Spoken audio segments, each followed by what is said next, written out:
സാമ്രാജ്യത്വത്തിനും ജാതി ജന്മി നാടുവാഴി വ്യവസ്ഥയ്ക്കുമെതിരെ കേരളീയർ നടത്തിയ ധീരോദാത്തമായ സമരം പോർത്തുഗീസുകാർക്കെതിരെ കുഞ്ഞാലിമരയ്ക്കാർ മുതൽ ഫ്രഞ്ച് അധീനതയിലുള്ള മയ്യഴിയിലെ പോരാളികൾ വരെ നീളുന്നു.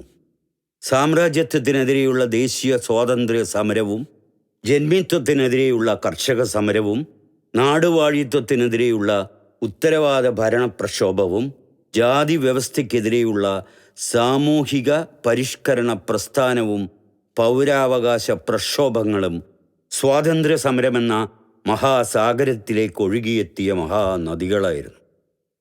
അവയിൽ ഓരോന്നിലും കേരളത്തിലെ ഓരോ പ്രദേശവും അതിൻ്റേതായ സംഭാവനകൾ നൽകിയിട്ടുണ്ട്. അവയെക്കുറിച്ചുള്ള ഹ്രസ്വമായ അവതരണമാണ് ഇവിടെ നൽകുന്നത്. ഇന്ത്യയുടെ സ്വാതന്ത്ര്യ സമരത്തിൽ ഗാന്ധിയൻ മൂല്യങ്ങൾക്ക് വേണ്ടി അടിയുറച്ചു നിന്ന പാലക്കാട്ടെ സ്വാതന്ത്ര്യ സമര സേനാനികൾ, പ്രസ്ഥാനങ്ങൾ എന്നിവ വഹിച്ച പങ്ക് ഇന്നത്തെ തലമുറയിൽപ്പെട്ട പലർക്കും അജ്ഞാതമാണ്. ഒരു ബോധവൽക്കരണ പ്രക്രിയയാണ് ഈ ഡോക്യുമെൻ്ററി കൊണ്ട് ഉദ്ദേശിക്കുന്നത്.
വന്ദേ മാതരം സുജലാം സുഫലാം മലയജ ശീതലാം ശസ്യശ്യാമലാം മാതരം വന്ദേ മാതരം ശുഭ്രജ്യോത്സ്നാ പുലകിതയാമിനീം ഫുല്ലകുസുമിത ദ്രുമദലശോഭിനീം സുഹാസിനീം സുമധുരഭാഷിണീം സുഖദാം വരദാം മാതരം വന്ദേ മാതരം വന്ദേ മാതരം.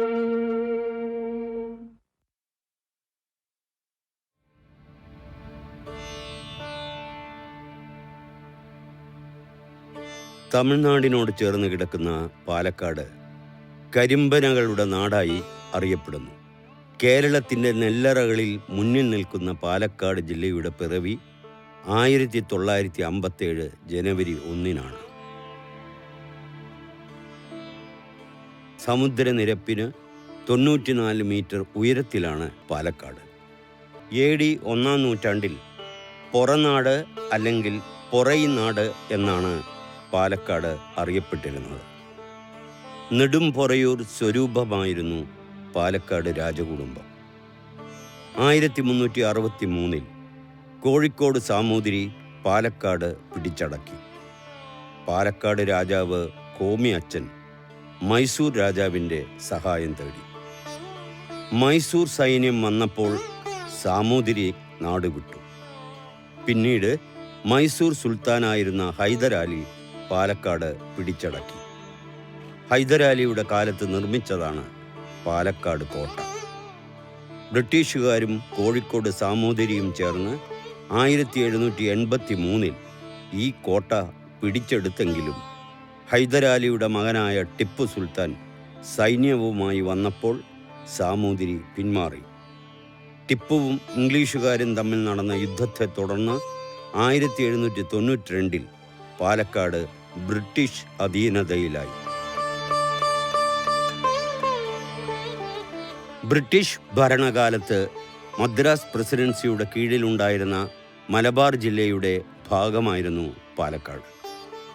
സ്വാതന്ത്ര്യത്തിന് ശേഷം മദ്രാസ് സംസ്ഥാനത്തിന് കീഴിലായി. 1956 നവംബർ 1 കേരള സംസ്ഥാനം പിറവിയെടുത്തു. 1957 ജനുവരി 1 അന്നത്തെ മലബാർ ജില്ലയെ 3ആയി വിഭജിച്ച് പാലക്കാട്, കണ്ണൂർ, കോഴിക്കോട് എന്നീ ജില്ലകൾ രൂപവത്കരിക്കുകയായിരുന്നു. പാലക്കാടിൻ്റെ വടക്ക് മലപ്പുറം, തെക്ക് തൃശ്ശൂർ, കിഴക്ക് തമിഴ്നാട്ടിലെ കോയമ്പത്തൂർ, പടിഞ്ഞാറ് മലപ്പുറവും തൃശ്ശൂർ. ഭാരതപ്പുഴയാണ് ജില്ലയിലെ പ്രധാന നദി. ജില്ല മുഴുവൻ ഭാരതപ്പുഴയുടെ നദീതട പ്രദേശമാണ്.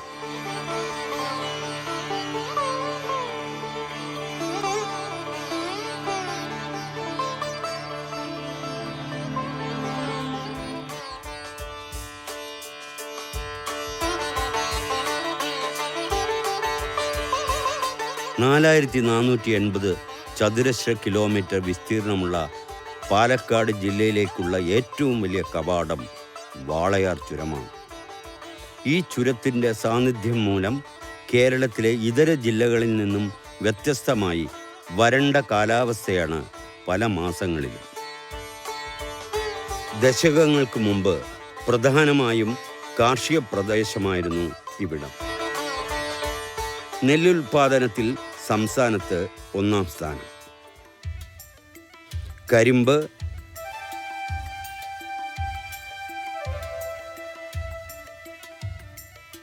നിലക്കടല, പുളി, മഞ്ഞൾ, കിഴങ്ങുവർഗ്ഗങ്ങൾ, പച്ചക്കറികൾ, പയറുവർഗ്ഗങ്ങൾ,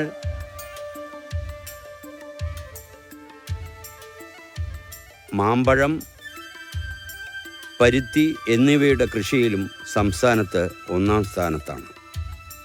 തേങ്ങ, അടയ്ക്ക, കുരുമുളക്, റബ്ബർ എന്നിവയും കൃഷി ചെയ്യുന്നുണ്ട്.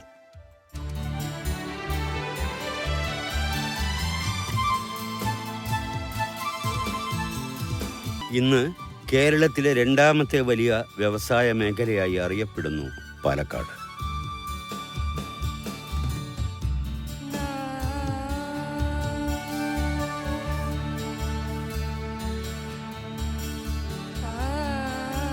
നഗരഹൃദയമായ സുൽത്താൻപേട്ടയിൽ നിന്നും 12 കിലോമീറ്റർ അകലെയുള്ള കഞ്ചിക്കോടിലെ ഇൻസ്ട്രുമെൻറ്റേഷൻ ലിമിറ്റഡിൻ്റെ പ്രവർത്തനം പാലക്കാടിൻ്റെ വ്യവസായ സംരംഭങ്ങളിൽ നാഴികക്കല്ലായി മാറി.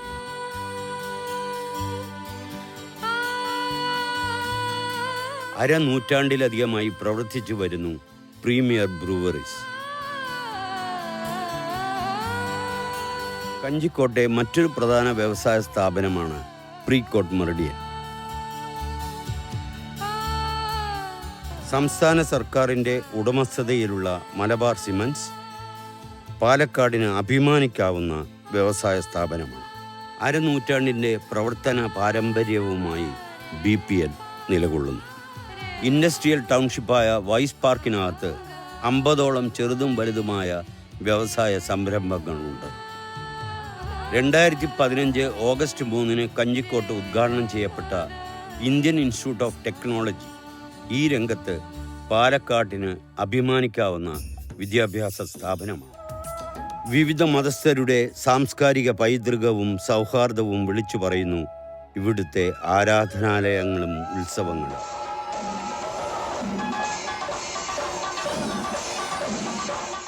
ജില്ലയിലെ ബ്രാഹ്മണ അഗ്രഹാരങ്ങളിൽ മുന്നിൽ നിൽക്കുന്ന കൽപ്പാത്തിയിൽ വർഷം തോറും നടന്നു വരുന്ന രഥോത്സവം ഇന്ന് ലോകപ്രസിദ്ധമാണ്.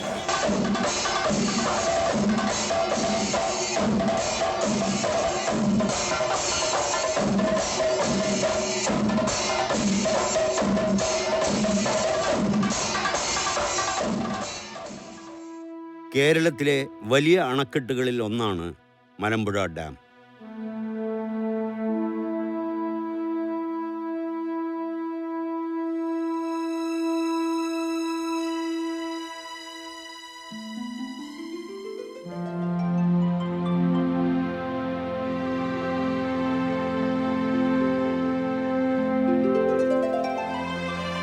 അവിടുത്തെ ഉദ്യാനം വിനോദസഞ്ചാരികളെ ആകർഷിച്ചു വരും.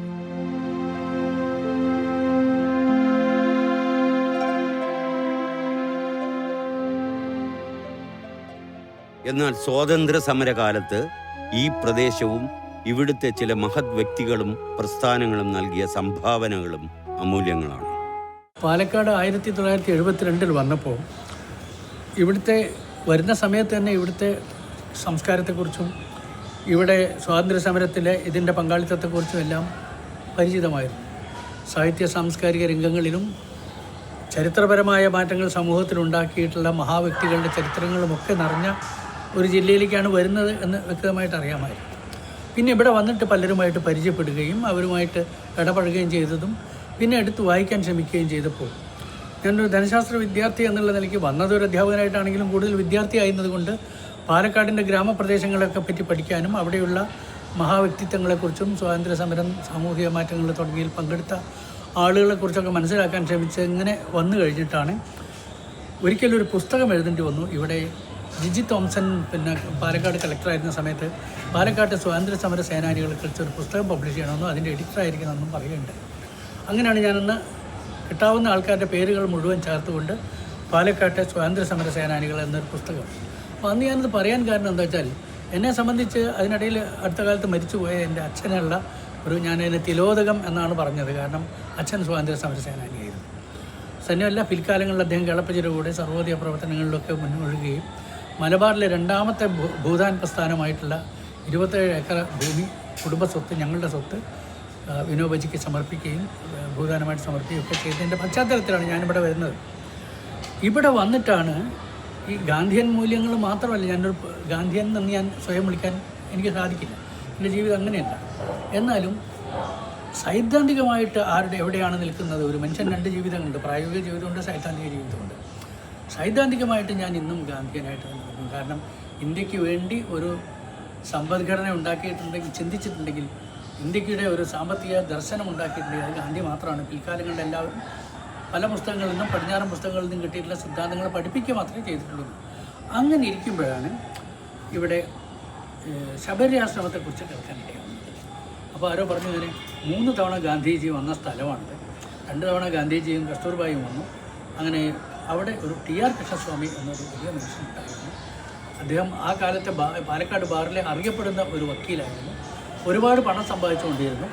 അങ്ങനെ അവരും അദ്ദേഹത്തിൻ്റെ ഭാര്യയും ഈ ഒരു സ്ഥലം കുറച്ച് കുട്ടികളെ കൊണ്ടുവന്ന് പഠിപ്പിക്കാൻ തീരുമാനിച്ചു. അത് മിക്സഡായിരുന്നു. പല നായാടി കുട്ടികൾ മുതൽ എല്ലാ പിന്നാക്കക്കാരെയും കുട്ടികൾ കൊണ്ടുവന്ന് പഠിപ്പിച്ചതോട് കൂട്ടിയിട്ട് പാലക്കാട്ട് വലിയൊരു ഭൂകമ്പം ഉണ്ടായി. ഇദ്ദേഹമാണെങ്കിൽ അഗ്രഹാരത്തിലെ സ്വാമിയാണ്. ഈ സ്വാമി ഇങ്ങനെ ചെയ്തുവല്ലോ എന്നുണ്ട് ബ്രാഹ്മണ സമൂഹം മുഴുവൻ ഇളകി. അദ്ദേഹത്തിന് ഇവരെ അൺടച്ചബിൾ ബ്രാഹ്മൺ എന്നൊക്കെ വിളിക്കാൻ തുടങ്ങി. പിന്നീട് അവർ വന്ന് അദ്ദേഹത്തിന് അടിയും ആവശ്യം പോലെ മർദ്ദനങ്ങളൊക്കെ ഏറ്റു.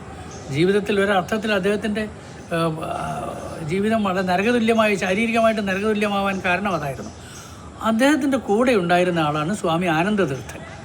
സ്വാമി ആനന്ദതീർത്ഥൻ പയ്യോളിക്കാരനാണെങ്കിലും അനന്ത ഷേണായി എന്ന പേരുള്ള അദ്ദേഹം ഇവിടെ വന്ന് ഇവിടെ ഉണ്ടായിരുന്നു. അദ്ദേഹം നമ്മുടെ ഈ പറഞ്ഞാൽ സവർണരുടെ നിഷ്ഠുരമായ മർദ്ദനത്തെ തുടർന്ന് ശാരീരികമായ അവശതകളാൽ വളരെ നേരത്തെ മരിക്കുകയും ചെയ്തു.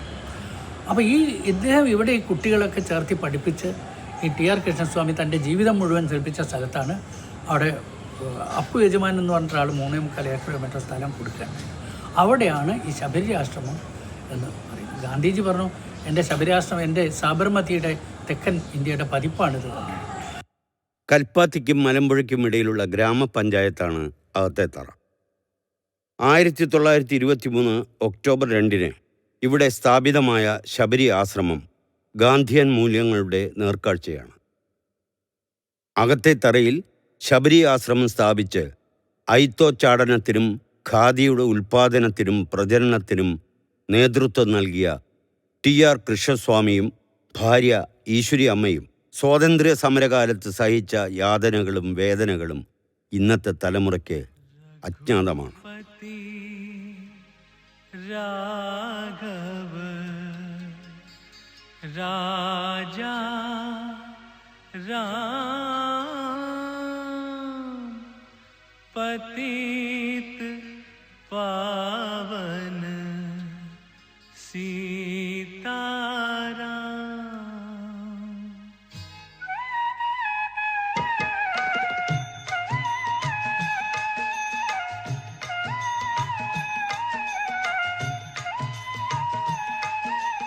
रघुपति राघव राजा राम पतित पावन सीताराम.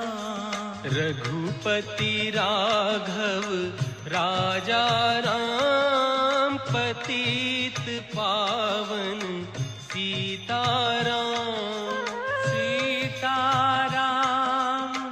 सीताराम भज प्यारे तो सीताराम.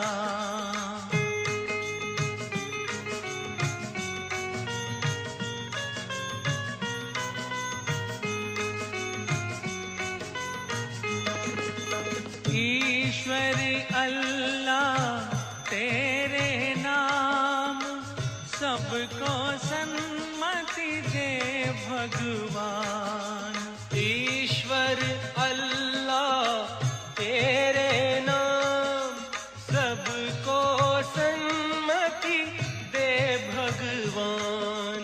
रघुपति राघव राजा राम पतित पावन. സ്വാതന്ത്ര്യ സമരകാലത്ത് ഗാന്ധിജി പറഞ്ഞു, എൻ്റെ സ്വപ്നത്തിലുള്ള പൂർണ്ണ സ്വരാജിന് ജാതിയോ മതമോ വർഗമോ ഇല്ല.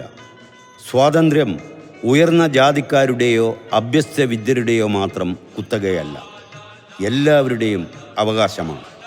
കർഷകരുടെയും തൊഴിലാളികളുടെയും പട്ടിണി പാവങ്ങളുടെയും അംഗവൈകല്യം സംഭവിച്ചവരുടെയും ഹരിജനങ്ങളുടെയും അടക്കം ഭാരതീയരായ എല്ലാ മനുഷ്യരുടെയും അവകാശമാണ് സ്വാതന്ത്ര്യം.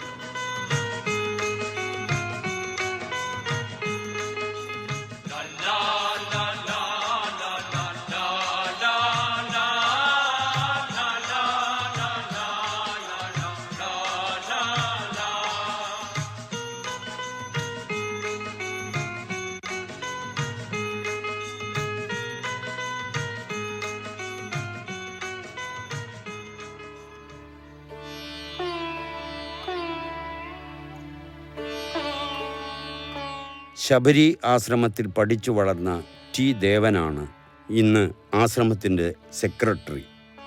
ശബരി ആശ്രമം എൻ്റെ തീവ്രമായ വികാരമാണ്.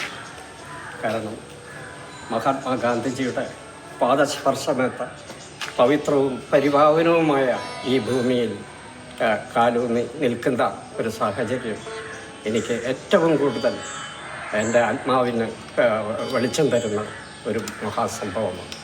കാരണം എൻ്റെ ബാല്യം, എൻ്റെ വിദ്യാർത്ഥി ജീവിതം, എൻ്റെ ഹൈസ്കൂൾ വിദ്യാർത്ഥി ജീവിതം, കോളേജ് വിദ്യാർത്ഥി ജീവിതം എല്ലാം ഈ സ്ഥാപനത്തിൽ നിന്നാണ് നിർവഹിച്ചത്.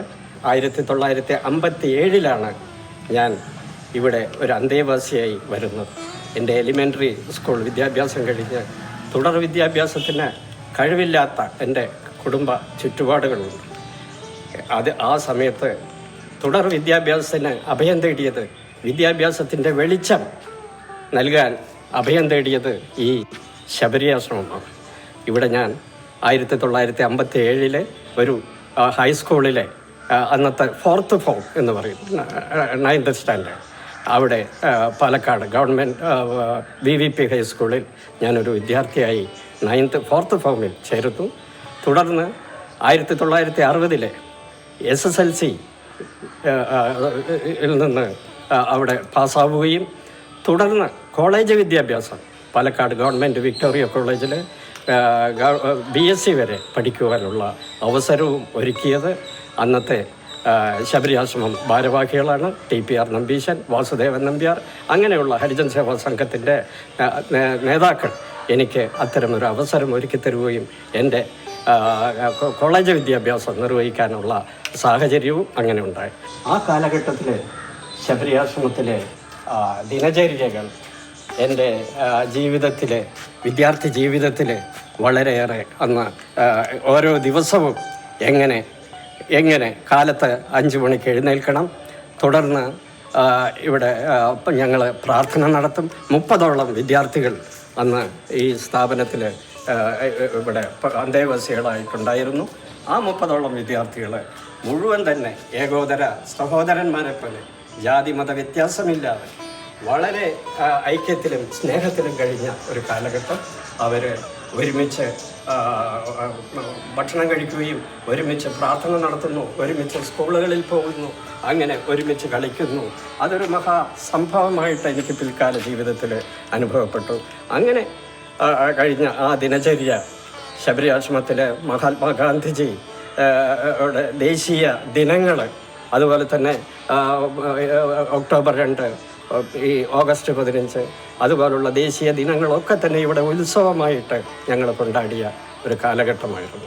ഈ കാണുന്ന കെട്ടിടത്തിലാണ് ഞങ്ങൾ 30ഓളം വിദ്യാർത്ഥികൾ അന്തേവാസികളായി താമസിച്ചിരുന്ന ഹോസ്റ്റൽ. അന്ന് ആ കാലത്തെ ഹോസ്റ്റൽ കെട്ടിടമാണ്. ഇതിന് 100 വർഷം തികയുകയാണ്. ഈ കെട്ടിടത്തിൽ താമസിച്ചാണ് ഒരുപാട് സാമൂഹ്യ രംഗത്തേക്കും സാംസ്കാരിക രംഗത്തും ഒക്കെ വളർന്നു വന്ന പ്രഗത്ഭരായ പല പിന്നോക്ക വിഭാഗത്തിൽപ്പെട്ട വിദ്യാർത്ഥികളും ഈ സ്ഥാപനത്തിൽ, ഈ കെട്ടിടത്തിലാണ് താമസിച്ച് പഠിച്ചത്. അതുകൊണ്ട് തന്നെ ഈ കെട്ടിടം ഇതിനെ ഒരു സ്മാരകമായി എന്നും നിലനിർത്തണം. ഇത് ഇന്ത്യയിലെ തന്നെ ആദ്യത്തെ ഒരു മതേതരത്വ സ്കൂളാണ്. എല്ലാ ജാതി മതസ്ഥരും, കൃഷ്ണസ്വാമിയുടെ കാലത്ത് തന്നെ എല്ലാ ജാതി മതസ്ഥരും ഇവിടെ താമസിച്ച് പഠിച്ചിരുന്നു. മഹാത്മാഗാന്ധിജി ഉൾപ്പെടെ സന്ദർശിച്ച് വിദ്യാർത്ഥികളെ അഭിസംബോധന ചെയ്ത ഒരു സ്ഥലം കൂടിയാണ്. അതുകൊണ്ട് തന്നെ ഇതൊരു സ്മാരകമായി എന്നും ഈ രാജ്യത്ത് നിലനിൽക്കണം. കാരണം ഇതിൽ ഗാന്ധിജിയുടെയും കൃഷ്ണസ്വാമിയുടെയും എനർജി ഈ സ്ഥാപനത്തിൽ തളം കെട്ടി നിൽക്കുന്നു എന്നൊരു ഭാവന, ഒരു കാഴ്ച എൻ്റെ ഉൾവിളിയിൽ നിന്ന് ഉണ്ടാവുകയാണ്. തീർച്ചയായും അത് സഫലമായി എന്ന് തന്നെ പറയാം. ഇതൊരു മാറ്റം ഉണ്ടായി. ഇത് ഈ സമൂഹത്തിലെ ഭാവി തലമുറയ്ക്ക് ഈ മഹാരഥന്മാർ നടത്തിയ സ്വാതന്ത്ര്യ സമര സേനാനികളും സ്വാതന്ത്ര്യത്തിന് വേണ്ടി ത്യാഗം അനുഭവിച്ച മഹാന്മാരൊന്നും ഇല്ലാത്ത കാലഘട്ടത്തിൽ അവരെല്ലാം സ്മരിച്ച്, അവരുടെ ത്യാഗങ്ങളെ സ്മരിച്ചുകൊണ്ട് മാത്രമേ നേട്ടങ്ങൾ കൈവരിക്കാൻ പാടുള്ളൂ എന്നതാണ് എൻ്റെ വ്യക്തമായ. നമ്മൾ നേട്ടങ്ങൾ അനുഭവിക്കുന്നവരൊക്കെ തന്നെ അതിൻ്റെ പിന്നിൽ പ്രവർത്തിച്ച ത്യാഗത്തിൻ്റെ കഥ വിസ്മരിച്ചുകൊണ്ടാവരുത് എന്നതാണ്.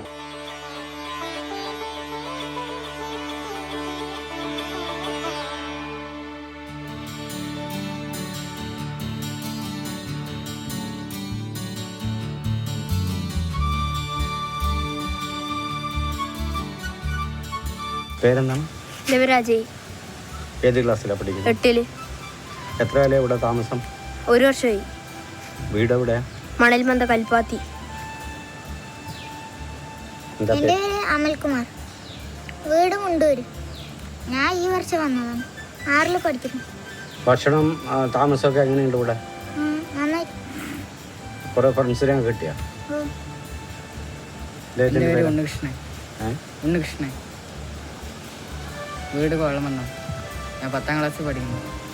ഞാൻ വന്നിട്ട് ഇവിടെ 5 കൊല്ലമായി.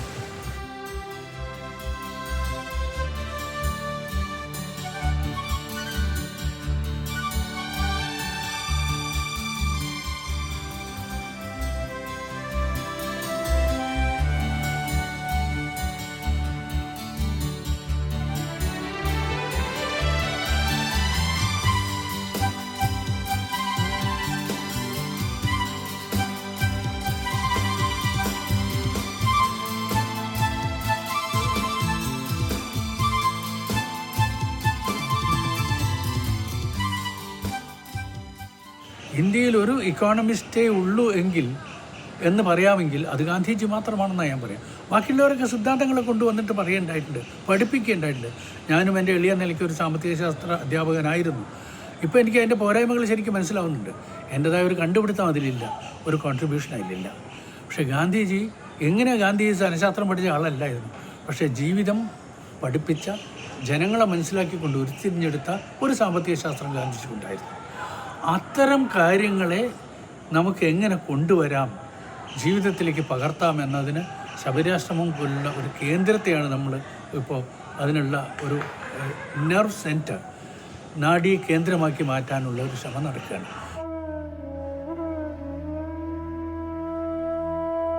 പ്രത്യേകതകൾ നിറഞ്ഞതാണ് കേരളത്തിൻ്റെ നവോത്ഥാന കാലഘട്ടം. 19-ാം നൂറ്റാണ്ടിലാണ് ചൂഷണങ്ങൾക്ക് വിധേയമായി ജീവിക്കേണ്ടി വന്നവർക്കെല്ലാം ഉണർവേകൊണ്ട് പല മാറ്റങ്ങളും സംഭവിക്കുന്നത്. ജാതി വ്യവസ്ഥ കൊണ്ട് മാത്രം ചില പ്രത്യേക ജോലികൾ മാത്രം ചെയ്യാനായി വിധിക്കപ്പെട്ട, അടിച്ചമർത്തപ്പെട്ട ഒരു ജനത ഉയർത്തെഴുന്നേൽക്കുന്നത് ആ സമയത്താണ്. അവർണരെന്നും സവർണരെന്നും മുദ്ര കുത്തിക്കൊണ്ട് മനുഷ്യരെ രണ്ടായി തരംതിരിക്കപ്പെട്ടതിനെതിരെ അക്കാലത്താണ് ശക്തമായ ജനമുന്നേറ്റമുണ്ടാകുന്നത്. അതിൻ്റെ ഗുണഫലങ്ങളിലൊന്നാണ് ക്ഷേത്രപ്രവേശന വിളംബരം. അതിനു മുമ്പ് അവർണരെന്ന് ചാപ്പ കുത്തപ്പെട്ടവർക്ക് ക്ഷേത്രത്തിനകത്ത് മാത്രമല്ല പരിസരത്തുള്ള വഴികളിൽ പോലും സഞ്ചാര സ്വാതന്ത്ര്യം ഉണ്ടായിരുന്നില്ല എന്നതോർക്കണം. സവർണരായി ജന്മം കൊണ്ടവരിൽ പുരോഗമന ആശയങ്ങളുള്ളവരും നേതൃത്വം കൊടുത്ത പ്രക്ഷോഭങ്ങൾക്ക് നമ്മുടെ നാട് സാക്ഷ്യം വഹിച്ചു.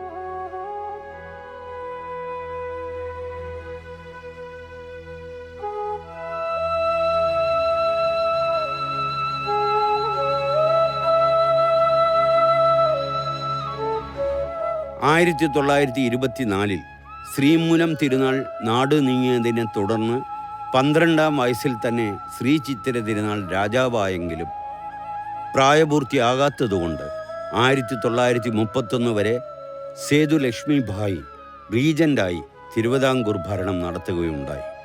1924-25 കാലത്താണ് വൈക്കം സത്യാഗ്രഹം നടക്കുന്നത്. ഗാന്ധിജി അടക്കമുള്ളവരുടെ പിന്തുണ ഈ മുന്നേറ്റത്തിന് ആക്കം കൂട്ടി. തുടർന്ന് വൈക്കം ക്ഷേത്ര പരിസരത്ത് അവർണർക്കും പ്രവേശനം അനുവദിച്ചു. റാണിയുടെ ഇടക്കാല ഭരണകാലത്ത് ഇത്തരമൊരു പുരോഗമന നിയമമുണ്ടായി. എന്നാൽ ക്ഷേത്രത്തിനകത്തും അവർണർക്ക് ആരാധനാ സ്വാതന്ത്ര്യത്തിനു വേണ്ടിയുള്ള പോരാട്ടം ശക്തി പ്രാപിച്ചു.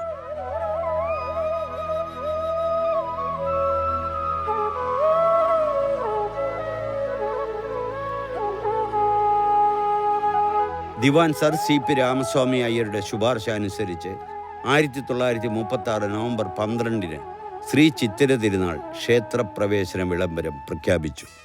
ആ വിളംബരം ഇങ്ങനെയാണ്: നമ്മുടെ മതത്തിൻ്റെ പരമാർത്ഥതയും സുപ്രമാണതയും ഗാഢമായി ബോധ്യപ്പെട്ടും ആയത് ദൈവികമായ അനുശാസനത്തിലും സർവവ്യാപകമായ സഹിഷ്ണുതയിലുമാണ് അടിയുറച്ചിരിക്കുന്നതെന്ന് വിശ്വസിച്ചും അതിൻ്റെ പ്രവർത്തനത്തിൽ അത് ശതവർഷങ്ങളായി കാലപരിവർത്തനത്തിന് അനുയോജിച്ചു പോകുന്നുവെന്ന് ധരിച്ചും നമ്മുടെ ഹിന്ദു പ്രജകളിൽ ആർക്കും തന്നെ അവരുടെ ജനനമോ ജാതിയോ സമുദായമോ കാരണം ഹിന്ദുമത വിശ്വാസത്തിൻ്റെ ശാന്തിയും സാന്ത്വനവും നിഷേധിക്കാൻ പാടില്ല എന്നുള്ള ഉത്കണ്ഠയാലും നാം തീരുമാനിക്കുകയും ഇതിനാൽ പ്രഖ്യാപനം ചെയ്യുകയും നിയോഗിക്കുകയും ആജ്ഞാപിക്കുകയും ചെയ്യുന്നതെന്തെന്നാൽ സമുചിതമായ പരിതസ്ഥിതികൾ പരിരക്ഷിക്കുന്നതിനും ക്രിയാപദ്ധതികളും ആചാരങ്ങളും വെച്ചു പുലർത്തുന്നതിനും നാം നിശ്ചയിക്കുകയും ചുമത്തുകയും ചെയ്യാവുന്ന നിയമങ്ങൾക്കും നിബന്ധനകൾക്കും വിധേയമായി ജനനാലോ മതവിശ്വാസത്താലോ ഹിന്ദുവായ യാതൊരാൾക്കും നമ്മുടെയും ഗവൺമെൻറ്റിൻ്റെയും നിയന്ത്രണത്തിലുള്ള ക്ഷേത്രങ്ങളിൽ പ്രവേശിക്കുന്നതിനോ ആരാധന നടത്തുന്നതിനോ ഇനിമേൽ യാതൊരു നിരോധനവും ഉണ്ടായിരിക്കാൻ പാടില്ല എന്നാവുന്നു. ക്ഷേത്രപ്രവേശന വിളംബരം കഴിഞ്ഞ് തിരുവനന്തപുരത്ത് ഗാന്ധിജിക്ക് നൽകിയ ഒരു പൗരസ്വീകരണത്തിൽ ഇന്നത്തെ യൂണിവേഴ്സിറ്റി സ്റ്റേഡിയം നിൽക്കുന്ന ആ മൈതാനത്തായിരുന്നു സമ്മേളനം. അപ്പോൾ അവിടെ ക്ഷേത്രപ്രവേശന വിളംബരത്തെക്കുറിച്ച് ഉള്ള ഗാന്ധിജിയുടെ അഭിപ്രായ പ്രകടനം നടക്കുന്ന ഒരു വേദി. സ്വാഗത പ്രസംഗമൊക്കെ കഴിഞ്ഞു. സ്വാഗത പ്രസംഗകൻ TK മാധവനെക്കുറിച്ചും നാരായണ ഗുരുവിൻ്റെ ത്യാഗത്തെക്കുറിച്ചും ഒക്കെ സമഗ്രമായി പ്രതിപാദിച്ചു. അതിനുശേഷം ഗാന്ധിജി സംസാരിക്കാൻ എഴുന്നേറ്റപ്പോൾ അദ്ദേഹം പറഞ്ഞു, ഈ സ്വാഗത പ്രസംഗകർ പറഞ്ഞ കാര്യങ്ങളെക്കുറിച്ചൊക്കെ ഞാൻ അങ്ങേയറ്റം ആസ്വാദ്യമായി തന്നെ കേട്ടിരിക്കുകയായിരുന്നു. പക്ഷെ ഒന്ന് രണ്ട് കാര്യങ്ങൾ പറയാൻ എന്നെ അനുവദിക്കണം.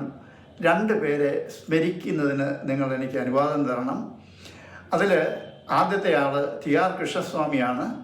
അദ്ദേഹം നമ്മളോടൊപ്പം ഇല്ല. വൈക്കം സത്യാഗ്രഹ കാലത്ത് ഗീതാഗോവിന്ദത്തിൽ നിന്ന് സെലക്ട് ചെയ്ത ചില പ്രത്യേക ശ്ലോകങ്ങൾ നന്നായി ഈണം പകർന്ന് പ്രാർത്ഥന യോഗങ്ങൾ അദ്ദേഹം നയിച്ച സന്ദർഭങ്ങൾ ഞാനിപ്പോഴും വ്യക്തമായി ഓർക്കുന്നു. മറ്റൊരാൾ നമ്മളോടൊപ്പം ഇന്നുണ്ട്. അത് ഈ കേളപ്പൻ നായരാണ്. ഈ 2 പേരും ഇല്ലായിരുന്നെങ്കിൽ നമ്മൾ ഇവിടെ ഇപ്പോൾ നിൽക്കേണ്ടി വന്ന ഈ സംഭവ വികാസങ്ങൾ കേരളത്തിലുണ്ടാകുമായിരുന്നില്ല. 1927 ഒക്ടോബർ മാസം 15-ാം തീയതി ഹരിജനങ്ങൾക്ക് വേണ്ടിയുള്ള അയ്യപ്പ ക്ഷേത്രം ഉദ്ഘാടനം ചെയ്യാൻ കസ്തൂർബായും ഗാന്ധിജിയും വന്നപ്പോൾ ഒലവക്കോട് റെയിൽവേ സ്റ്റേഷനിൽ ചിലർ കരിങ്കൊടി പ്രകടനം നടത്താൻ ഉദ്ദേശിക്കുന്നുണ്ടെന്നറിയാനിടയായ കൃഷ്ണസ്വാമിയും സഹപ്രവർത്തകരും റെയിൽവേ ട്രാക്കിൽ ചെന്ന് ട്രെയിൻ തടഞ്ഞു നിർത്തി അവരെ ശബരി ആശ്രമത്തിലേക്ക് കൂട്ടിക്കൊണ്ടുവന്നു. ഹരിജനോദ്ധാരണത്തിനു വേണ്ടിയുള്ള ഗാന്ധിജിയുടെ പ്രവർത്തനങ്ങളിൽ അസഹിഷ്ണുത ഉള്ളവരായിരുന്നു കരിങ്കൊടി കാണിക്കാൻ പദ്ധതിയിട്ടിരുന്നത്. ഇന്ത്യയെ അറിയാൻ വേണ്ടിയാണ് 20,000 നാഴി അദ്ദേഹത്തിന് ഇന്ത്യയിലുടനീളം സഞ്ചരിക്കുകയും ചെയ്തു. ഇന്ത്യ എന്താണെന്ന് മനസ്സിലാക്കി. ഇന്ത്യയുടെ ഏറ്റവും വലിയ ശാപം എന്ന് പറയുന്നത് ഈ ഐത്താചരണവും ആ തരത്തിലുള്ള നിരവധി അന്ധവിശ്വാസങ്ങളുമാണ്. അപ്പോൾ ഇതിനെക്കുറിച്ച് ഗാന്ധിജി എഴുതുകയും പറയുകയൊക്കെ ചെയ്തപ്പോൾ അത് പൂർണ്ണമായിട്ട് ഉൾക്കൊണ്ട ഒരു മഹാനായ വ്യക്തിയാണ് TR കൃഷ്ണസ്വാമി. അദ്ദേഹം അന്നത്തെ കാലത്ത് ഉന്നത വിദ്യാഭ്യാസം MA LLB കഴിഞ്ഞ് പാലക്കാട് ബാറിൽ പ്രാക്ടീസ് ചെയ്ത അവിടെ ഏറ്റവും അധികം വരുമാനം ഉണ്ടായിരുന്ന അഭിഭാഷകനായിരുന്നു. മാത്രമല്ല ആഡംബരത്തിൻ്റെ സമ്പന്നതയുടെ മടിത്തളിൽ കഴിഞ്ഞ അദ്ദേഹം അതെല്ലാം ഉപേക്ഷിച്ചിട്ട് ദാരിദ്ര്യത്തിൻ്റെ കഷ്ടതയുടെ ത്യാഗത്തിൻ്റെ പടുകുഴിയിലേക്ക് വീഴുകയായിരുന്നു അദ്ദേഹം ചെയ്തത്. ഈ ഐത്താചരണം, സാമൂഹ്യനീതി, ഇതിനു വേണ്ടിയുള്ള പ്രവർത്തനങ്ങളിലൂടെ.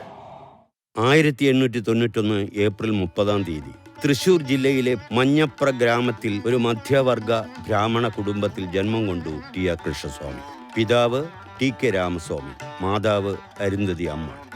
തികച്ചും ആത്മീയവും മതപരവുമായ അന്തരീക്ഷത്തിൽ വളർന്നു വന്ന കൃഷ്ണസ്വാമി ഉപനിഷത്തുകളിലും വേദപഠനത്തിലും മുന്നിട്ടു നിന്നു. പഴയന്നൂരിലെ ഗവൺമെൻറ് സ്കൂളിലെ പഠനത്തിനു ശേഷം പാലക്കാട് ഗവൺമെൻറ് വിക്ടോറിയ കോളേജിൽ ഇൻ്റർമീഡിയറ്റിന് ചേർന്നു.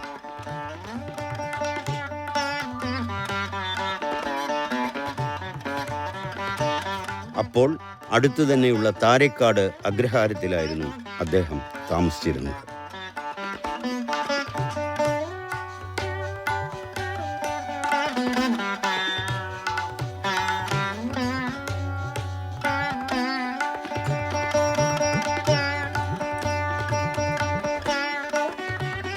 ഇക്കാലത്ത് ആദിശങ്കരൻ്റെ അദ്വൈത വേദാന്തത്തിൽ ആകൃഷ്ടനായി. വേദപഠനത്തിലും വേദാന്തത്തിലും ശുഷ്കാന്തി കാണിച്ചു. TR കൃഷ്ണസ്വാമി ഡിഗ്രി പഠനത്തിന് മദിരാശിയിലെ പ്രസിഡൻസി കോളേജിലാണ് ചേർന്നത്. അക്കാലത്ത് സ്വാമി വിവേകാനന്ദൻ്റെയും അരവിന്ദ് ഘോഷിൻ്റെയും തത്വചിന്തകളിലും ആത്മീയ ദർശനങ്ങളിലും ആകൃഷ്ടനായി. പ്രശസ്ത തമിഴ് മഹാകവി സുബ്രഹ്മണ്യ ഭാരതി അക്കാലത്ത് എഴുതി തമിഴ്നാട്ടുകാർ ഏറ്റുപാടിയ ദേശഭക്തി ഗാനങ്ങളും കവിതകളും കൃഷ്ണസ്വാമിയെ സ്വാതന്ത്ര്യ സമര പ്രസ്ഥാനത്തോട് കൂടുതൽ അടുപ്പിച്ചു. ഡിഗ്രി പഠനത്തിനു ശേഷം തിരുവനന്തപുരത്തെ ലോ കോളേജിൽ 22-ാമത്തെ വയസ്സിൽ കൃഷ്ണസ്വാമി നിയമപഠനം പൂർത്തിയാക്കി. കോയമ്പത്തൂരിലെ PSG കോളേജിൽ ഇംഗ്ലീഷ് അധ്യാപകനായി ജോലിക്ക് ചേർന്നു. 2 വർഷങ്ങൾക്ക് ശേഷം ചാവക്കാട് മുൻസിഫ് കോടതിയിൽ അഭിഭാഷകനായി എൻറോൾ ചെയ്തു. വടക്കഞ്ചേരിയിലെ വെങ്കടേശ്വര അയ്യരുടെ മകളായ ഈശ്വരിയെ അക്കാലത്താണ് വിവാഹം ചെയ്തത്. മാതൃകാപരമായിരുന്നു അവരുടെ ദാമ്പത്യ ജീവിതം. കൽപ്പാത്തിയിലെ അഗ്രഹാരത്തിലായിരുന്നു താമസം. പാലക്കാട്ടെ മുൻസിഫ് കോടതിയിൽ പ്രാക്ടീസ് ചെയ്ത് പ്രതിമാസം 2,500 രൂപ വരെ വരുമാനം ലഭിച്ചിരുന്നു. കേരള പ്രദേശ് കോൺഗ്രസ് കമ്മിറ്റിയുടെ ആദ്യകാലത്തെ അനിഷേധ്യ നേതാക്കളായി നമ്മൾ ഇന്ന് അറിയുന്നത് 3 പേരെയാണ്. KP കേശവമേനോനെയും K കേളപ്പനെയും Muhammad Abdurahman സാഹിബിനെയും. വാസ്തവത്തിൽ 4മതൊരാൾ കൂടിയുണ്ട്, അതാണ് കൃഷ്ണസ്വാമി. ഗാന്ധിജി TR കൃഷ്ണസ്വാമിയെ തൻ്റെ പ്രിയപ്പെട്ട അനുയായികളിൽ ഒരാളായിട്ടാണ് കണ്ടിരുന്നത്. കേളപ്പനും KP കേശവമേനോനും നൽകുന്ന അതേ പ്രാധാന്യം തന്നെ കൃഷ്ണസ്വാമിക്ക് മഹാത്മാഗാന്ധിജി നൽകിയിരുന്നു. യാഥാസ്ഥിതിക ബ്രാഹ്മണർ, ഐത്തക്കാരൻ പട്ടർ എന്ന് പറഞ്ഞ് പരിഹസിച്ചിരുന്ന കൃഷ്ണസ്വാമി സ്വന്തം സമുദായത്തിൻ്റെ എതിർപ്പുകളെ അതിജീവിച്ചുകൊണ്ട് അവഗണിച്ചുകൊണ്ടാണ് അന്നത്തെ ഐത്തോച്ചാരണ പ്രവർത്തനത്തിൻ്റെ മുൻനിരയിലേക്ക് എത്തിയത് എന്ന് ഗാന്ധിജിക്ക് നന്നായി അറിയാമായിരുന്നു. 3 തവണയാണ് ഗാന്ധിജി ശബരി ആശ്രമം സന്ദർശിക്കുന്നത്. ഗാന്ധിജി ദക്ഷിണേന്ത്യയിലെ സബർമതി എന്നാണ് ശബരി ആശ്രമത്തെ വിശേഷിപ്പിച്ചത്. നേരത്തെ പറഞ്ഞതുപോലെ ആമു സാഹിബിൻ്റെ ക്രൂരമർദ്ദനമേറ്റ് ശ്വാസകോശ രോഗബാധിതനായി കൃഷ്ണസ്വാമി അയ്യർ അകാലത്തിൽ അന്തരിച്ചില്ലായിരുന്നുവെങ്കിൽ പിൽക്കാലത്തെ സ്വാതന്ത്ര്യ സമര പ്രവർത്തനങ്ങളുടെയും മുൻനിരയിൽ നമുക്ക് അദ്ദേഹത്തെ ന്യായമായി പ്രതീക്ഷിക്കാമായിരുന്നു. ബ്രിട്ടീഷുകാർ ഇറക്കുമതി ചെയ്ത ഉപ്പ് മാത്രമേ ഭാരതീയർ ഉപയോഗിക്കാവൂ എന്ന കരിനിയമത്തിനെതിരെ ഗാന്ധിജി 1930 മാർച്ചിൽ നടത്തിയ ദണ്ഡിയാത്രയും ഉപ്പ് സത്യാഗ്രഹവും കോഴിക്കോട്ടും പയ്യന്നൂരും ആവർത്തിച്ചതിൻ്റെ പേരിൽ TR കൃഷ്ണസ്വാമിക്ക് പോലീസിന്റെ അതിക്രൂരമായ മർദ്ദനമേൽക്കേണ്ടി വന്നു. ഈ ധീര രക്തസാക്ഷിക്ക് പിന്നീട് ഒരു പിൻഗാമി എത്തുകയാണ്. ആനന്ദശേണായി എന്നാണ് അദ്ദേഹത്തിൻ്റെ പേര്. അദ്ദേഹം ശബരി ആശ്രമത്തിലും ഐത്തോച്ചാരണ പ്രവർത്തനങ്ങൾക്ക് നേതൃത്വം കൊടുക്കുന്നു. അദ്ദേഹം പിന്നീട് ആനന്ദ തീർത്ഥർ എന്ന പേരിൽ സന്യാസിയായിട്ട് മാറുകയാണ്.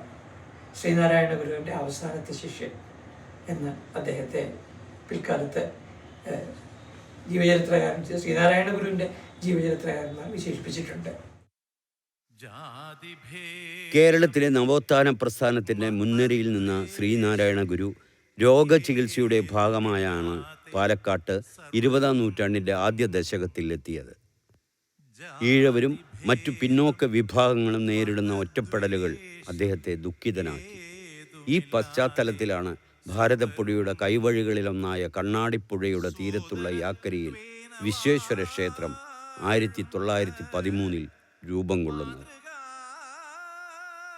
സ്വാതന്ത്ര്യ സമരത്തിൽ പാലക്കാട് സജീവമാകുന്നത് 1915 മുതൽ തൊട്ടാണ്. ആനി ബസന്തിൻ്റെ നേതൃത്വത്തിൽ പാലക്കാട് ഹോം റൂൾ കോൺഫറൻസ് നടന്നു. കൊല്ലങ്കോട്ട് വാസുദേവരാജയായിരുന്നു അധ്യക്ഷൻ.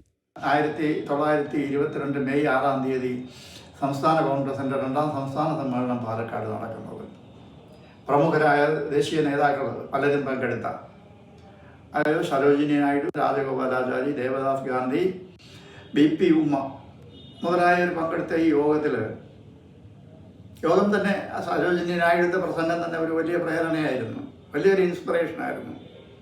അപ്പോൾ ഇതുകൊണ്ട് ഈ അവരുടെ പ്രതികരണങ്ങൾ കൊണ്ട് ഏറ്റവും അധികം സന്തുഷ്ടരായ പ്രവർത്തകർ കൃഷ്ണസ്വാമിയുടെ നേതൃത്വത്തിൽ സമ്മേളനത്തിൻ്റെ 2ാം ദിവസം ഒരു മിശ്രഭോജനം ഏർപ്പാടാക്കി. ആദ്യമായി ഇന്ത്യയിൽ എല്ലാ ജാതി മതസ്ഥരും ഒരുമിച്ച് താമസിച്ച് വിദ്യാഭ്യാസം ചെയ്യുന്ന ഒരു സ്ഥാപനം അത് ഇന്ത്യയിലുണ്ടാകുന്നത് ഈ സമ്മേളനത്തോടനുബന്ധിച്ചുള്ള മിശ്രഭോജനവും അതിനെ തുടർന്നുള്ള സാമൂഹ്യ സംഭവ വികാസങ്ങളുമാണ്. 5 പ്രാവശ്യം മഹാത്മാഗാന്ധി കേരളം സന്ദർശിക്കുകയുണ്ടായി. 1920 ഓഗസ്റ്റ് മാസം 18-നായിരുന്നു ആദ്യത്തെ സന്ദർശനം. ഖിലാഫത്ത് പ്രസ്ഥാനത്തിൻ്റെ പ്രചരണാർത്ഥമായിരുന്നു ആ സന്ദർശനം. ഓഗസ്റ്റ് 18-ന് കോഴിക്കോട് എത്തുകയും അന്ന് വൈകുന്നേരം കടപ്പുറത്ത് പൊതുയോഗത്തിൽ പങ്കെടുക്കുകയും ചെയ്തു. സമസ്ത ഹിന്ദുക്കൾക്കും വൈക്കം ക്ഷേത്ര വഴികളിലൂടെ സഞ്ചരിക്കാനുള്ള അനുവാദത്തിനു വേണ്ടി 1924 ഇന്ത്യൻ നാഷണൽ കോൺഗ്രസിൻ്റെ ആഭിമുഖ്യത്തിൽ നടന്ന ചരിത്രപ്രസിദ്ധമായ വൈക്കം സത്യാഗ്രഹത്തിന് പിന്തുണ നൽകാനാണ് ഗാന്ധിജിയുടെ 2ാമത്തെ കേരള സന്ദർശനം. 1924 തന്നെ വൈക്കം സത്യാഗ്രഹത്തിൽ ഒരു സംഘം പാലക്കാട്ടുകാർ TR കൃഷ്ണസ്വാമിയുടെ നേതൃത്വത്തിൽ പങ്കെടുത്തു. 1927 ശബരി ആശ്രമത്തിനു സമീപത്ത് പണിത ഒരു അയ്യപ്പ ക്ഷേത്രം അന്ന് ഐത്തം കൽപ്പിച്ചിരുന്ന സമൂഹത്തിനു വേണ്ടി കസ്തൂർബ തുറന്നുകൊടുത്തു. ക്ഷേത്രപ്രവേശന വിളംബരത്തിന് 9 വർഷം മുമ്പായിരുന്നു ഈ സംഭവം എന്നത് ഓർമ്മിക്കപ്പെടേണ്ടതാണ്. യോഗക്ഷേമ സഭയുടെ പ്രധാന പ്രവർത്തന മേഖലയും പാലക്കാടാണ്. ഇംഗ്ലീഷ് മേധാവിത്വത്തിൻ്റെ നാളുകളിൽ അവരാൽ അപമാനിതനായപ്പോൾ ആത്മഹത്യ ചെയ്യാൻ നിർബന്ധിതനായ പാലക്കാട്ടെ അസിസ്റ്റന്റ് കലക്ടർ രത്നവേലു ചെട്ടിയാരുടെ ഓർമ്മയ്ക്കായി 1892 സ്ഥാപിച്ചതാണ് കോട്ടമൈതാനത്തിന്റെ പരിസരത്തുള്ള 5 വിളക്ക്. ചേറ്റൂർ ശങ്കരൻ നായർ എന്നറിയപ്പെടുന്ന സർ സി ശങ്കരൻ നായർ 1879 22ാമത്തെ വയസ്സിൽ നിയമബിരുദം നേടി. 1893 മദിരാശി നിയമസഭാ അംഗം. 1897 ഇന്ത്യൻ നാഷണൽ കോൺഗ്രസിന്റെ അധ്യക്ഷ സ്ഥാനത്തെത്തിയ ഏക മലയാളി. 1912 ബ്രിട്ടീഷ് സർക്കാർ സർ പട്ടം നൽകി ആദരിച്ചു.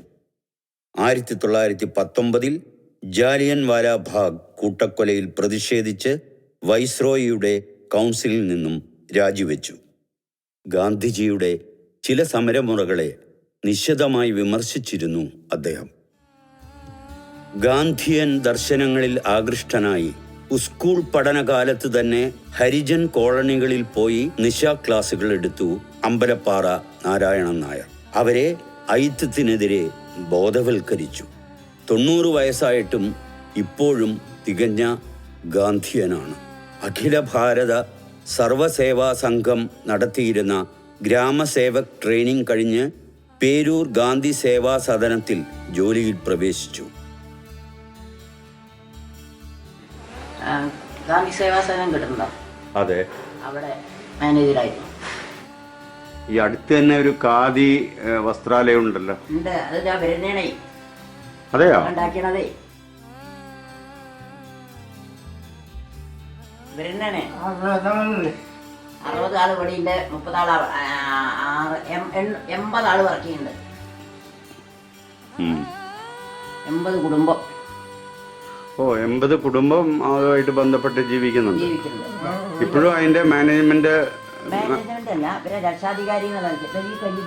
അത് വേറെ ഒരു ട്രസ്റ്റാണോ അതോ കേരള സർവോദയ സംഘം? സർവോദയ സംഘത്തിന്റെ കീഴിലാണ് പ്രവർത്തിക്കുന്നത്. അവരാണ് എല്ലാം. അത് ഇവിടെ കേരള ഗാന്ധി എന്നറിയപ്പെട്ടിരുന്ന കേളപ്പജിയുടെ നിർദ്ദേശമനുസരിച്ച് പ്രവർത്തിച്ചു. വിനോബാജിയുടെ ഭൂദാന യാത്രയിലും ലോകനായക് ജയപ്രകാശ് നാരായണന്റെ കേരള പര്യടനത്തിലും പങ്കെടുത്തു. ചെറുപ്പം മുതൽക്ക് തന്നെ കൃഷിപ്പണികൾ സ്വയം ചെയ്തു വന്നിരുന്നു. ജൈവ കൃഷിയായിരുന്നു ചെയ്തിരുന്നത്. 2018 ജൈവ കർഷകനുള്ള അവാർഡ് ലഭിച്ചിരുന്നു. കേരള സർവോദയ സംഘത്തിൻ്റെ കീഴിലുള്ള ഒരു ഖാദി കേന്ദ്രം 1990 മുതൽ ഇവിടെ പ്രവർത്തിച്ചു വരുന്നു. ഈ നാട്ടിലുള്ള സ്ത്രീകൾക്ക് ഒരു തൊഴിൽ അല്ലാണ്ട് നിൽക്കാൻ സമ്മതിക്കില്ല പറഞ്ഞിട്ട് അങ്ങനെ ഇവര് കോഴിക്കോട് സർവീസ് സംഘം, ഒരു ഹെഡ് ഓഫീസ് തിരുവനന്തപുരമാണ്. അവരെന്നിട്ട് കെട്ടിടം കെട്ടി, പിന്നെ ഇവർ ബ്ലോക്കിൽ പറഞ്ഞിട്ട് പിന്നെ പൈസ മേടിച്ചിട്ട് രണ്ടാമതൊരു കെട്ടിടം കെട്ടി. അത് കഴിഞ്ഞിട്ട് MLA കണ്ടിട്ട് MLAയുടെ ഫണ്ടിൽ നിന്ന് 10 ലക്ഷം കൊണ്ട് പിന്നെ ഒരു കെട്ടിടം കെട്ടി. ആദ്യം നൂൽപ്പ് മാത്രമേ ഉണ്ടായിരുന്നുള്ളൂ, ഇപ്പം നെയ്ത്തും തുടങ്ങി. അപ്പം കേരളത്തിൽ ഇപ്പോൾ ഏറ്റവും നന്നായിട്ട് വർക്ക് ചെയ്യുന്ന ഒരു സ്ഥാപനമാണ്. SLCക്ക് പഠിക്കുന്ന കാലത്താണെന്ന് തോന്നുന്നു ഇന്ത്യ സ്വാതന്ത്ര്യം പ്രാപിച്ചത്. അപ്പോൾ അന്ന് സ്വാതന്ത്ര്യ സമരത്തിൽ പങ്കെടുത്ത നമ്മളെ മലയാളികളായിട്ടുള്ള പലരെയും പരിചയപ്പെടാനിടയായിട്ടുണ്ട് ഇല്ലേ? കേളപ്പജി, പിന്നെ KP കേശവമേനെ പരിചയപ്പെടാനിടയായിട്ടുണ്ട്.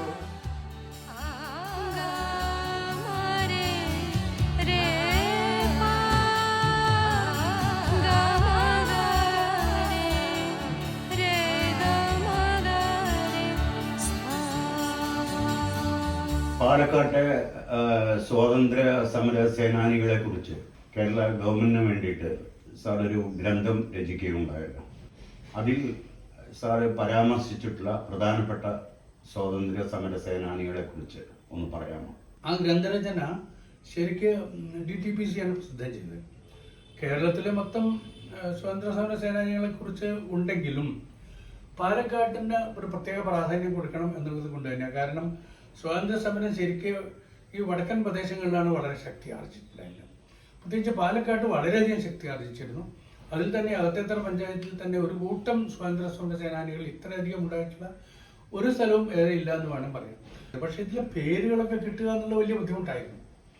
പക്ഷെ അത് വളരെ മുമ്പേ ആയതുകൊണ്ട് അന്ന് കുറച്ച് പേരൊക്കെ ജീവിച്ചിരുന്നിരുന്നു. അതിലെനിക്ക് ഒരുപാട് വിവരങ്ങൾ തന്നെ എന്നെ നേർക്ക് സഹായിക്കാൻ സാധിച്ചത് ഈ സമരത്തിന്റെ നടുക്കുണ്ടായിരുന്ന EP ഗോപാലിനെ പോലുള്ള ആൾക്കാരായിരുന്നു. EP എന്ന് വിളിക്കുന്ന EP ഗോപാൽ. വള്ളുവനാട് കേന്ദ്രീകരിച്ചുകൊണ്ടുള്ള അന്നത്തെ പെരിന്തൽമണ്ണ താലൂക്കാണത്. അതിനെ കേന്ദ്രീകരിച്ചുകൊണ്ടാണ് അന്ന് അവിടെ പ്രഗത്ഭരായിട്ടുള്ള MP നാരായണ മേനോൻ, MP ഗോവിന്ദ മേനോൻ തുടങ്ങിയ ആൾക്കാരും ഒക്കെ ഉണ്ടായിരുന്നു. പിന്നെ കേളപ്പജി പോലുള്ള ആൾക്കാർ പലപ്പോഴും വരുമായിരുന്നു. കേളപ്പജി, അബ്ദുറഹ്മാൻ സാഹിബ് തുടങ്ങിയ ആൾക്കാരൊക്കെ അവിടെ വരാറുണ്ടായിരുന്നു. പിന്നെ മുണ്ടൂർ ചെർപ്പളശ്ശേരി കേന്ദ്രീകരിച്ചുകൊണ്ടും കുറേ പേരുണ്ടായിരുന്നു. EP-യുടെ പ്രവർത്തനങ്ങൾ സ്വാതന്ത്ര്യ സമരത്തോടൊപ്പം തന്നെ കർഷകരുടെ നന്മയ്ക്ക് വേണ്ടിയിട്ടും അവർക്കെതിരെ നടക്കുന്ന മർദ്ദനങ്ങൾക്കെതിരായും മുതലാളിമാർക്കും ഫ്യൂഡൽ പിന്നെ ആരാ പറയുക ഭൂസ്വാമികൾക്കും എതിരായിട്ടുള്ള സമരം കൂടിയായിരുന്നു. അത് പട്ടാമ്പിക്കടുത്ത് കൊപ്പം മണ്ണേങ്കോട് എന്ന് പറഞ്ഞ പ്രദേശമാണ് EP കേന്ദ്രീകരിച്ചുകൊണ്ട് പ്രവർത്തിച്ചത്. അവിടുത്തെ സാമൂഹിക രാഷ്ട്രീയ കാര്യങ്ങളിൽ പങ്കെടുക്കുകയും ആദ്യം അദ്ദേഹം ഉണ്ടായിരുന്ന വിദ്യാർത്ഥിയായിരുന്ന കാലത്ത് 1931 ഇദ്ദേഹം അതിനിടയിൽ എല്ലാ ഗ്രൂപ്പുകളുമായി പാലക്കാട്ടെ എല്ലാ ഗ്രൂപ്പുകളായിട്ട് ബന്ധപ്പെടുകയും അതിനെല്ലാം ഒരുമിച്ച് കൂട്ടിക്കൊണ്ടുവരികയും സമരത്തിനൊരു ഏകമുഖം ഉണ്ടാക്കണം എന്നുള്ള ശ്രമം നടത്തുകയും ചെയ്ത് ശബരിയാശ്രമത്തിൽ പോയി അവിടുന്ന് ആൾക്കാരെല്ലാം കണ്ട് സംസാരിച്ചിരിക്കുമ്പോഴാണ് 1931 ഈ കോട്ടമൈതാനത്തിൽ കൊടി ഉയർത്തണം എന്നൊരു തീരുമാനം ഉണ്ടായത്. EP എങ്ങനെ ഒരു കാര്യത്തിന് തീരുമാനിച്ചു കഴിഞ്ഞാൽ പിന്നെ അത് ചെയ്ത പോലെയാണ് അദ്ദേഹം. അങ്ങനെ അദ്ദേഹം അവിടുന്ന് ഇറങ്ങിയിട്ട് എല്ലാവരും കൂടിയും കൊടി ഷർട്ടിനുള്ളിൽ ഒളിപ്പിച്ചു വെച്ചുകൊണ്ട് കോട്ടമൈതാനത്തിൽ എത്താൻ തീരുമാനമെടുത്തു. അങ്ങനെ തീരുമാനമെടുത്തിട്ട് വന്ന് നോക്കിയപ്പോൾ അവിടെ എത്തിയപ്പോൾ ആരെയും കാണാനില്ല. കാരണം പ്രദേശം മുഴുവൻ പട്ടാളം പോലീസുമായിട്ട് നടന്നിരിക്കുന്നു. ഇദ്ദേഹം അവിടെ വരികയും ആരും കാണാതെ കൊടി ഷർട്ടിൻ്റെ ഉള്ളിൽ ഒളിപ്പിച്ചു വെച്ച് കയറി മരത്തിന്റെ മുകളിൽ കയറി കൊടി കെട്ടി പിന്നെ ഭാരത് മാതാ കി ജയ് എന്ന് വിളിക്കുമ്പോഴാണ് പോലീസുകാർ വിവരം അറിയുന്നത് ഇത് പറ്റിച്ചു. അവർക്കത് വലിയ ഒരു അവമാനമായി. അവരപ്പോൾ തന്നെ പിന്നെ ഇയാളെ പിന്നെ വലിച്ച് താഴത്തിട്ട് പിന്നെ ആലോചിച്ചാൽ അറിയാമല്ലോ, ഭയങ്കരമായ മർദ്ദനമേറ്റ് അയാളെ EP-യെ കൊണ്ടുപോയി. മറ്റൊരു സംഭവം ഉണ്ടായത് 1934 വിക്ടോറിയ കോളേജിന്റെ gate sir M Krishnan Nair എന്നുള്ള ഗേറ്റാണ്. അദ്ദേഹമായിട്ട് പണി കഴിപ്പിച്ചത് ഉദ്ഘാടനം ചെയ്യാൻ മദ്രാസ് ഗവർണറെ കൊണ്ടുവന്നപ്പോൾ അദ്ദേഹം മദ്രാസ് ഗവർണർ ബ്രിട്ടീഷുകാരന്റെ ദാസനാണ്, അതുകൊണ്ട് അങ്ങോട്ട് വരാൻ സമ്മതിക്കില്ല എന്ന് പറഞ്ഞ് ഇവർ കുറേയൊക്കെ ആൾക്കാർ ഗേറ്റിന്റെ മുമ്പിൽ കിടക്കുകയും സമരം വാക്കുകയൊക്കെ ചെയ്തതോട് കൂടിയിട്ട് പോലീസുകാർ പിന്നെയും പഴമാരി. ഇദ്ദേഹത്തിന് ഏറ്റതുപോലെ മർദ്ദനം ഒരുപക്ഷെ ഈ ജില്ലയിൽ വളരെ പേർക്ക് ഏറ്റിട്ടുണ്ടാവില്ല. 1939 ചെർപ്പളശ്ശേരി വെച്ച് ഇദ്ദേഹത്തെ അറസ്റ്റ് ചെയ്തിട്ട് ഇദ്ദേഹത്തെ ഏതാണ്ട് 2-2.5 കൊല്ലത്തോളം ജയിലിലിട്ടു. അവസാനം അദ്ദേഹത്തിന് തഞ്ചാവൂരിലും ബെല്ലാരിയിൽ നിന്നാണ് അദ്ദേഹത്തെ വിളിച്ചുകൊണ്ടുവന്നത്. പിന്നീട് സ്വാതന്ത്ര്യം കഴിഞ്ഞപ്പോൾ അതുവരെ അദ്ദേഹം കോൺഗ്രസിന്റെ സെക്രട്ടറിയും വലിയ എന്ന തലത്തിലൊക്കെ എത്തിയിരുന്നു. പക്ഷെ കമ്മ്യൂണിസ്റ്റ് പാർട്ടി വന്നപ്പോൾ പിന്നെ അദ്ദേഹം കമ്മ്യൂണിസ്റ്റിലേക്ക് വരികയും പിന്നെ പാർട്ടി രണ്ടായി പിളർന്നപ്പോൾ ഇപ്പോഴത്തെ CPI-യുടെ കൂടെ ആവുകയും പിന്നെ 2 തവണ അദ്ദേഹം ഒറ്റപ്പാലം നിയോജകമണ്ഡലത്തിൽ നിന്ന് ജയിച്ച MLA ആവുകയും അഗ്രോ ഇൻഡസ്ട്രീസ് കോർപ്പറേഷന്റെ ചെയർമാനായിരുന്നു. അവസാന കാലത്ത് അദ്ദേഹം ഈ സ്വാതന്ത്ര്യ സമരത്തിന്റെ 2ാം തലമുറ പ്രശ്നങ്ങൾ എന്ന നിലയ്ക്ക് നിളാനദിയുടെ പരിഷ്കാരങ്ങളിലേക്കും നിള സംരക്ഷണ സമിതിയിലുമായിട്ടാണ് അദ്ദേഹത്തിന്റെ ജീവിതത്തിന്റെ അവസാന കാലം അദ്ദേഹം ചെലവഴിച്ചത്. ഗാന്ധിയൻ ആദർശങ്ങളിൽ ഉറച്ചു വിശ്വസിക്കുന്ന ശ്രീനിവാസനും സമാന ചിന്താഗതിക്കാരും പാലക്കാട്ട് രാമശ്ശേരിയിൽ ഗാന്ധി ആശ്രമം പണിതുയർത്തുന്ന ശ്രമങ്ങളിലാണ്. पावन सीताराम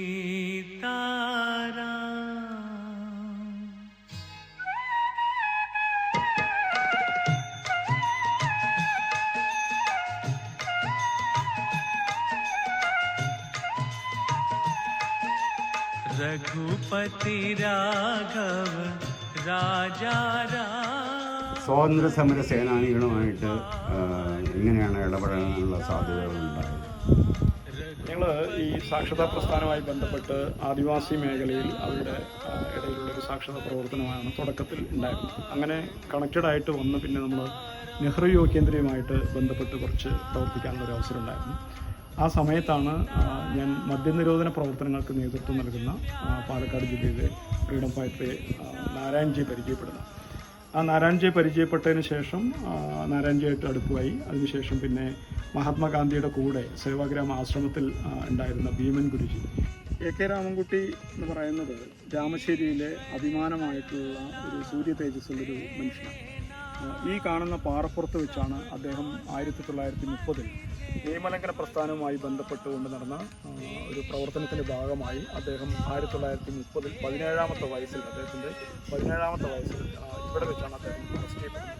അതിനുശേഷം അദ്ദേഹം നിരവധി തവണ പോലീസിൻ്റെ അറസ്റ്റിന് വിധേയനാവുകയും പോലീസിൻ്റെ ഭീകരമർദ്ദനങ്ങൾക്ക് വിധേയനാവുകയൊക്കെ ചെയ്തിട്ടുണ്ട്. 17ാമത്തെ വയസ്സിൽ അദ്ദേഹം സ്വാതന്ത്ര്യ സമര പ്രസ്ഥാനത്തിലേക്ക് എടുത്തു ചാടുകയും വിദ്യാർത്ഥി കാലഘട്ടം അതോടുകൂടി അവസാനിക്കുകയും സജീവമായി തുടർന്നുള്ള സ്വാതന്ത്ര്യ സമര പ്രവർത്തനങ്ങൾ ഇടപെടുകയാണ് ഉണ്ടായത്. പിണറായി പാറപ്പുറത്ത് നടന്ന കമ്മ്യൂണിസ്റ്റ് പാർട്ടിയുടെ രൂപീകരണ യോഗത്തിൽ EMS നടന്നു. അന്ന് EMS ഒക്കെ പാലക്കാട് ജില്ലയിലായിരുന്നു. പാലക്കാട് ജില്ലയിൽ നിന്ന് 4 പേർ പങ്കെടുത്തതിൽ പ്രധാനപ്പെട്ട ആളാണ് AK രാമസ്വാമി.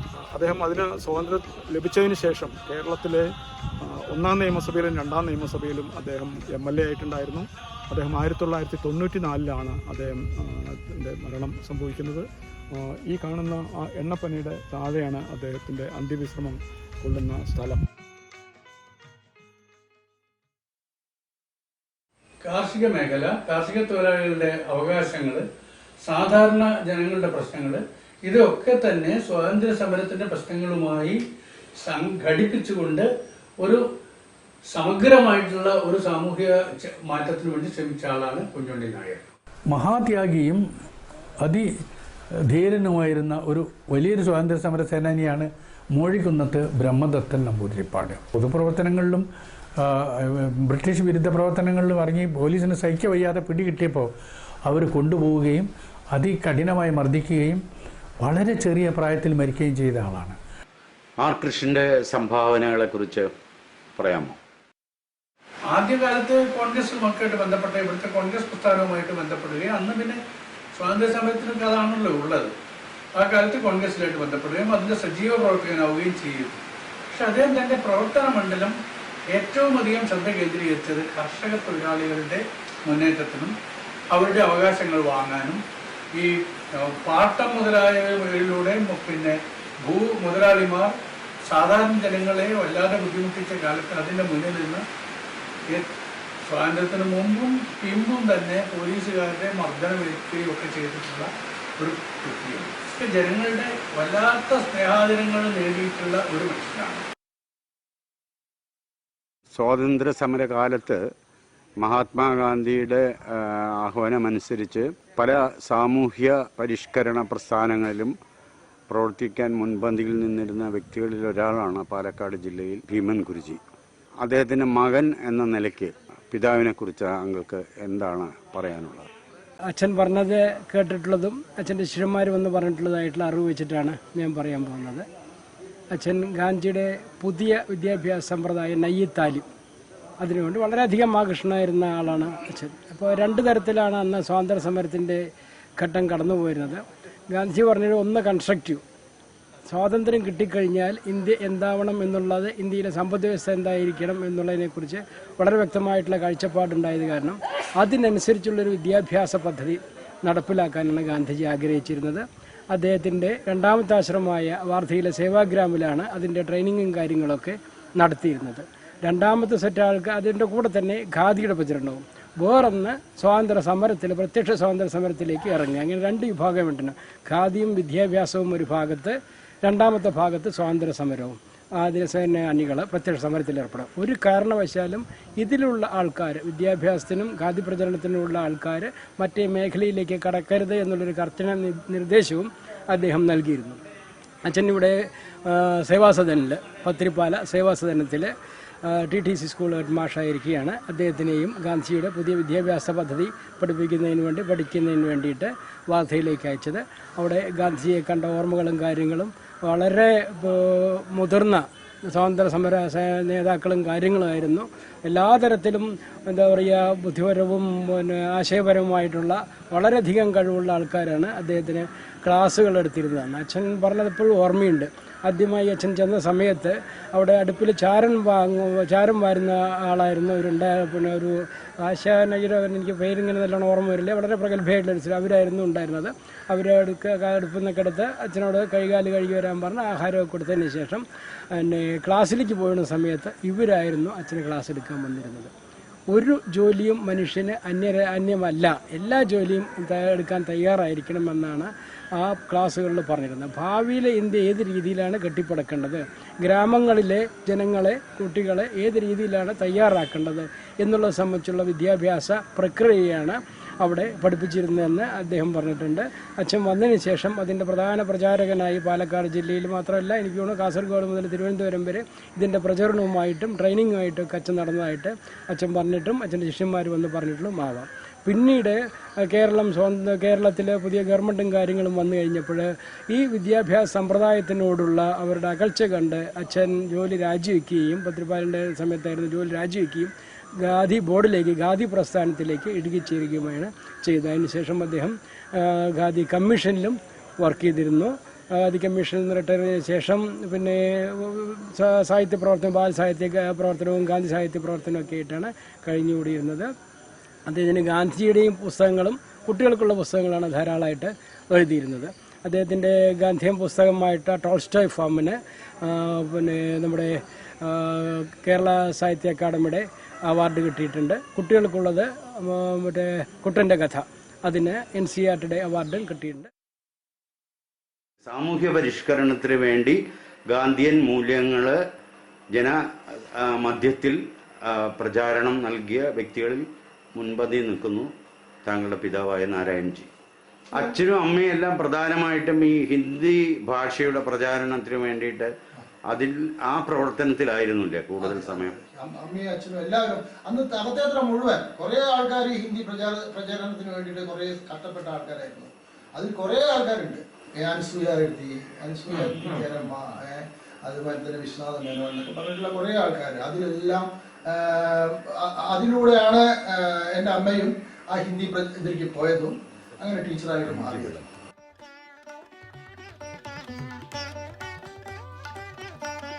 പാലക്കാട്ടെ ഏറ്റവും പാരമ്പര്യമുള്ള വിദ്യാലയങ്ങളാണ് മോയൻ ഗേൾസ് ഹൈസ്കൂളും പണ്ഡിറ്റ് മോത്തിലാൽ ഹൈസ്കൂളും.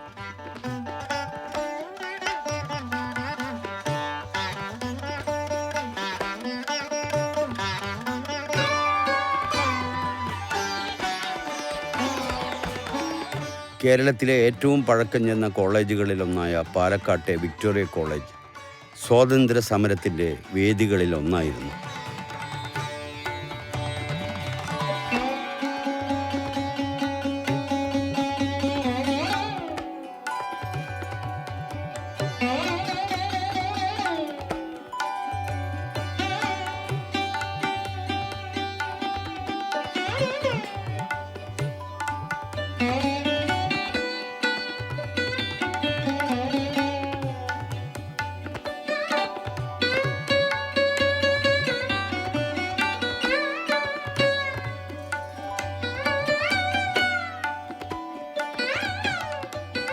അവിടുത്തെ വിദ്യാർത്ഥികളിൽ പലരും ക്വിറ്റ് ഇന്ത്യ സമരത്തിലും ഇതര പ്രക്ഷോഭണങ്ങളിലും മുൻനിരയിലുണ്ടായിരുന്നു. ആർ രാഘവ മേനോൻ, പി കുമാരൻ തുടങ്ങിയവർ എടുത്തു പറയപ്പെടേണ്ടവരാണ്. പാലക്കാട്ടെ സ്വാതന്ത്ര്യ സമര സേനാനികളിൽ മുൻപന്തിയിലായിരുന്നു T Balachandra Menon, EP Gopalan, AK Ramankutty, Parakkal Vasumenon, MP Narayana Menon, PV Kunhunni Nair, Vappala Sankaranarayana Menon, ICP Namboothiri, Ottapalam Sundara Iyer, professor Suri, Imbichi Bava തുടങ്ങിയവർ. ഇന്റർമീഡിയറ്റിന് അവിടെ പഠിച്ചുകൊണ്ടിരിക്കുമ്പോഴാണ് EMS സ്വാതന്ത്ര്യ സമരത്തിൽ പങ്കാളിയാകുന്നത്. 1957 ജനാധിപത്യ വ്യവസ്ഥിതിയിൽ നിലവിൽ വന്ന കേരളത്തിലെ ആദ്യത്തെ മന്ത്രിസഭയുടെ തലവനുമായി. പ്രഥമ മുഖ്യമന്ത്രി എന്ന നിലയിൽ ഭൂപരിഷ്കരണം, വിദ്യാഭ്യാസം, ആരോഗ്യം തുടങ്ങിയ മേഖലകളിൽ അദ്ദേഹത്തിൻ്റെ സംഭാവന അമൂല്യങ്ങളാണ്. സംസ്ഥാനത്തിൻ്റെ മൊത്തത്തിലുള്ള പുരോഗതിക്ക് അങ്ങനെ അടിത്തറയിടപ്പെട്ടു.